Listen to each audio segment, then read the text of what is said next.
Why, cousin? Why, Rosalind? Cupid, have mercy, not a word. Not one to throw at a dog. No, thy words are too precious to be cast away upon curs. Throw some of them at me. Come, lame me with reasons. Then there were two cousins laid up, when the one should be lamed with reasons, and the other mad without any. But is all this for your father? No, some of it is for my child's father. Oh, how full of briars is this working day world! They are but burrs, cousin, throw upon thee in holiday foolery. If we walk not in the trodden paths, our very petticoats will catch them. I could shake them off my coat, these burrs are in my heart. Hem them away. I would try if I could cry hem and have him. Come, come, wrestle with thy affections. Oh, take the part of a better wrestler than myself. Oh, a good wish upon you. You will try in time, in despite of a fall, but turning these jests out of service, let us talk in good earnest. Is it possible on such a sudden you should fall into so strong a liking with old Sir Rowland's youngest son? The Duke, my father, loved his father dearly. Doth it therefore ensue that you should love his son dearly? By this kind of chase? I should hate him, for my father hated his father dearly. Yet I hate not Orlando. No, faith, hate him not, for my sake. Why should I not? Doth he not deserve well? Let me love him for that. And do you love him because I do? Look, here comes the Duke, with his eyes full of anger. Mistress, dispatch you with your safest haste, and get you from our court. Me, uncle. You, cousin. Within these 10 days, if thou beest found so near our public court as 20 miles, thou diest for it. I do beseech your grace, let me the knowledge of my fault bear with me. If with myself I hold intelligence, or have acquaintance with mine own desires, if that I do not dream or be not frantic as I do trust I am not, then, dear uncle, never so much as in a thought unborn did I offend your highness. Thus do all traitors, if their purgation did consist in words. They are as innocent as grace itself. Let it suffice thee that I trust thee not. Yet you mistrust cannot make me a traitor. Tell me whereon the likelihoods depends. Thou art thy father's daughter, there's enough. So was I when your highness took his dukedom, so was I when your highness banished him. Treason is not inherited, my lord, or if we did derive it from our friends, what's that to me? My father was no traitor. Then, good my liege, mistake me not so much to think my poverty is treacherous. Dear sovereign, hear me speak. Ay, Celia, we stayed her for your sake, else had she with her father ranged along. I did not then entreat to have her stay.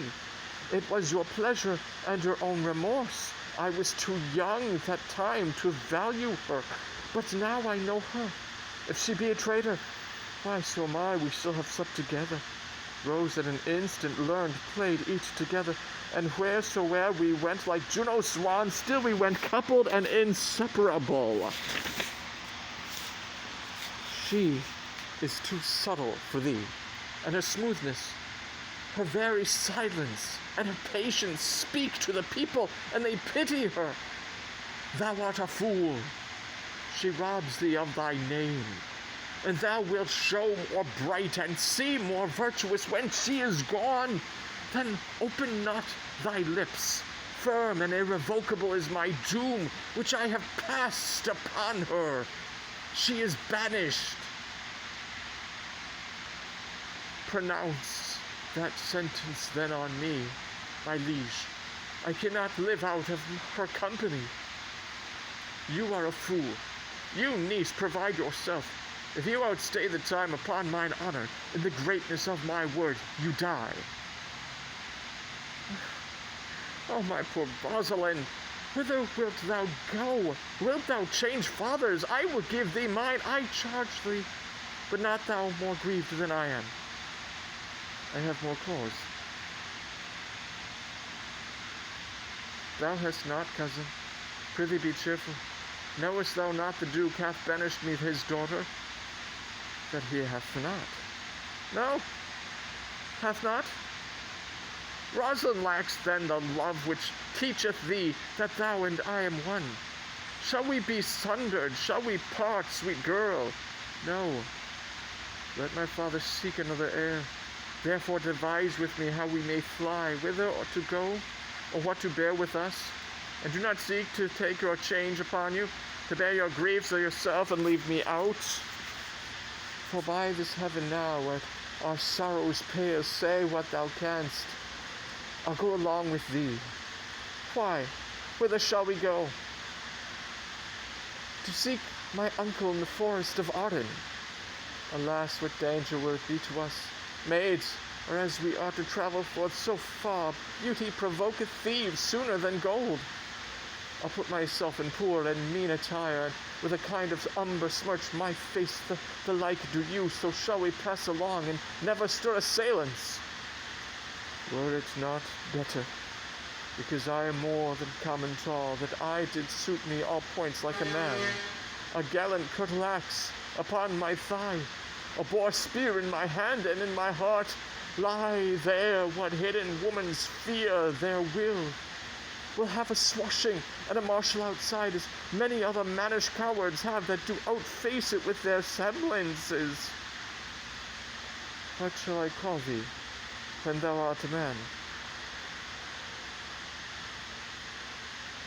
I'll have no worse a name than Jove's own page, and therefore look you call me Ganymede. But what will you be called? Something that hath a reference to my state. No longer Celia, but Eliana. But cousin, what if we essayed to steal the clownish fool out of your father's court? Would he not be a comfort to our travel? He'll go along o'er the wide world with me. Leave me alone to woo him. Let's away and get our jewels and our wealth together. Devise the fittest time and safest way to hide us from pursuit that will be made after my flight. Now go in we content to liberty and not to banishment.